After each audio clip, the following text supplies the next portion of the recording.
She walked out on her kids without a word. But 20 years later, her past came back to haunt her. This is a story of betrayal, abandonment, and a revenge so cold it'll chill you to the bone. Don't blink, you won't want to miss this. Family's supposed to be forever, right? A mom's love? Unbreakable. But for Emily and Lucas, their world shattered when their mom, Rachel, made a choice that changed everything. One night, she packed a bag, kissed them goodnight, and vanished. What kind of mother abandons her kids? And what happens when those kids grow up and come looking for answers? Emily and Lucas had a normal life. Mark was a hard-working dad. Rachel was the fun mom who'd dance with them in the kitchen. But behind her smile, Rachel was hiding something. She was 26, young, and terrified of being tied down. Parenting? It overwhelmed her. Commitment? She wasn't ready. One stormy night in 2003, Rachel made her choice. While Mark was at work and the kids slept, she wrote a note, "I can't do this. I'm sorry." She left it on the kitchen counter, grabbed her suitcase, and walked out into the rain. Emily woke up just in time to see her mom's car disappear down the street. Mark was devastated, but he stepped up. He raised Emily and Lucas alone, working double shifts, never letting them feel unloved. But Emily? She never forgot that night.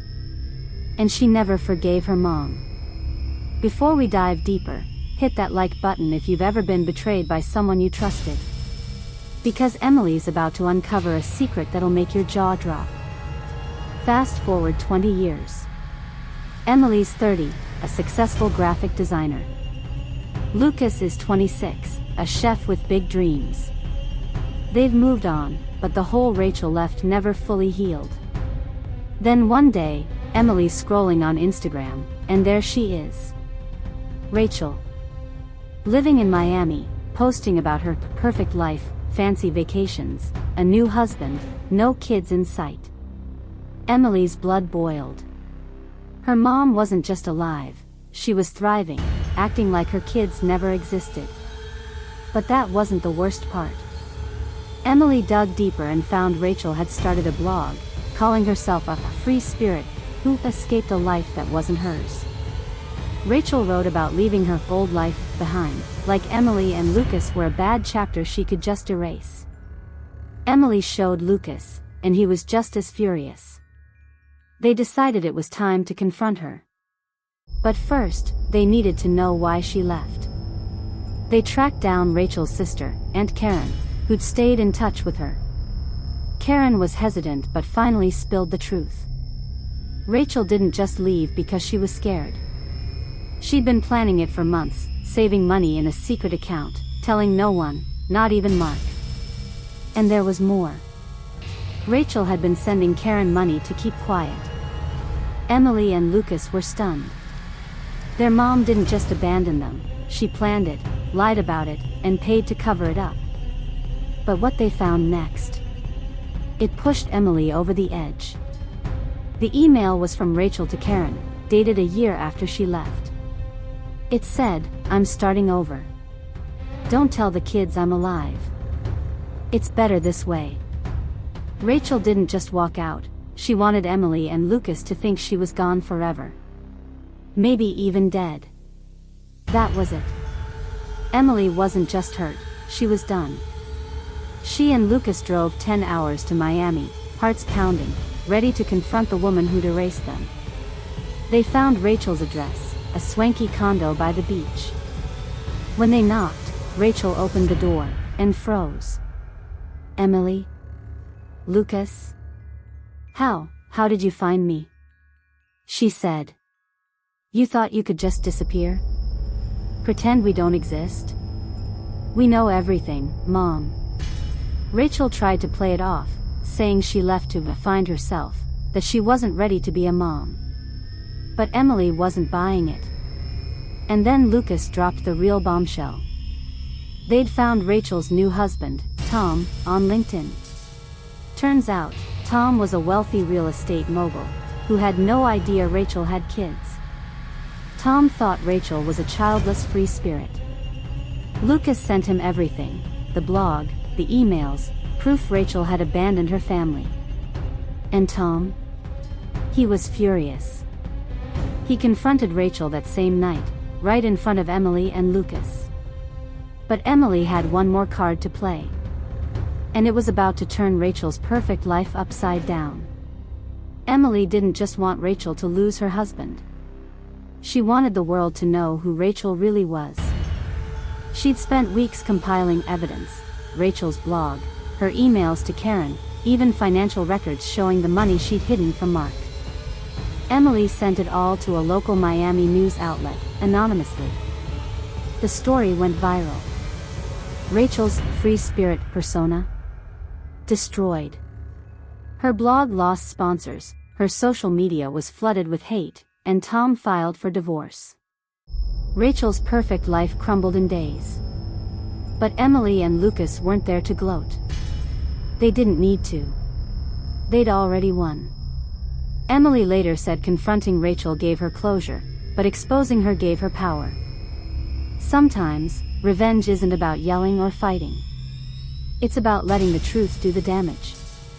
Rachel tried reaching out, begging for forgiveness, but Emily and Lucas never responded.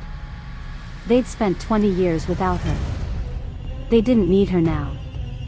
Could you forgive a parent who abandoned you like that? Drop your thoughts in the comments. I'm reading every single one. If this story got you hooked, smash that like button, hit subscribe, and ring the bell for more insane tales of betrayal and revenge. Want to hear another wild story? Stay tuned.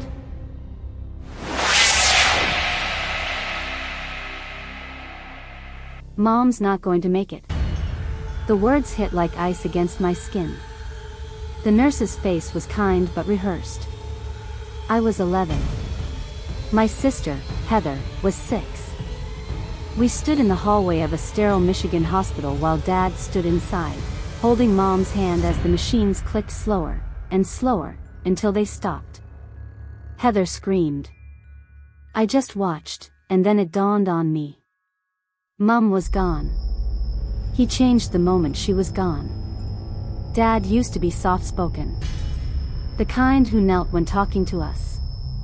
Who sang off-key in the car and made us pancakes in the shape of Mickey Mouse.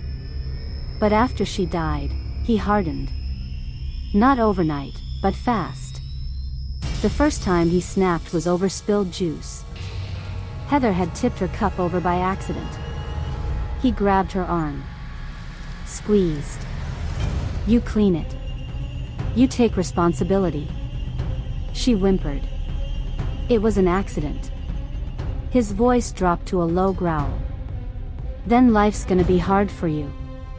From there, things escalated. Slowly. Strategically. Heather started wetting the bed. Dad made her strip the sheets, scrub the mattress, and sleep on the floor until she learned. I came home from school once to find her sitting on her knees in the snow. No jacket. No shoes. She lied, Dad said. And when I told him it was enough, he let out the biggest scream, we are not done yet. She was 7. He never hit us. Never left bruises. That would have been easy to report. No, he broke us quietly. Rules we couldn't keep. Chores we couldn't finish. Food withheld. Kindness doled out like coins in a slot machine. Love weaponized. Silence forced. When I was 15, Heather forgot to wash his truck before he came home. He stood in the driveway and made her do it. At night. In January. The hose froze. So did her fingers. She got really sick. A few days later, she collapsed at school. The nurse said it was pneumonia. The hospital said she needed rest. Dad said, she'll be fine. He pulled her out of the hospital the next day. 3 weeks later, she died due to complications. She was 10 years old. At the funeral, he cried. He actually cried. To the world, he was a grieving father who had lost his wife and daughter. Everyone hugged him. I couldn't watch him and had so many thoughts looking at the church's communion knife. I moved out at 18 after having my fair shares of punishments. Went to college. Then nursing school. I wanted to help people. The irony burned. He tried to reach out a few times. Cards, voicemails, said he missed me. Said he was sorry. I never answered. Then last year, I got the call. Stage 4 cancer. Inoperable. 6 months, maybe. He was alone. No family. No friends. Just me. The hospital asked if I'd take him home under hospice care. I almost said no. But I didn't. I said yes. The first few weeks were quiet. He was weak. Frail. Didn't speak much. But he watched me, the same eyes that once made a child shiver. Now sunken. And empty. I bathed him, fed him. Turned him when he got bed sores. One night, as I tucked the blanket around his decaying body, he whispered, "Thank you, for this." I didn't answer. Just smiled. Then, it began. The slow unraveling. Every time he drifted into unconsciousness, I pulled him back. Oxygen. CPR. Adrenaline. Over and over again. He'd wake gasping. Coughing, begging silently with his eyes. I'd stroke his hand. "It's okay, Dad. Stay with me." Once, after 2 full days without sleep, he croaked. "Please, let me go." I leaned in. Smiled sweetly. "But we're not done yet." His eyes slowly widened due to my words as if remembering something. I kept him alive for 3 extra months. Every time his body tried to shut down, I forced it back on. It wasn't mercy. It was punishment. Every tremble of pain. Every moment his body fought to breathe. I remembered Heather's blue lips. Her coughs in the snow. Her shaking hands washing Dad's truck at night. By the end, he couldn't speak. Couldn't even blink. He just wheezed, a bag of bones, pain stretched over a cage. The final night, I sat beside him and held a photo. Me, Mom and Heather. I placed it beside the bed. "You remember her?" I whispered. No movement. "I do." He spoke. The monitor beeped. He looked at me. Tears rolled down the side of his face. I whispered. "Just a little longer." And then the monitor flatlined. He died. This time, I didn't bring him back. A week later, I dropped his ashes into the lake where Heather used to skip stones. And as the water rippled, I finally exhaled. Justice doesn't always scream. Sometimes, it just waits.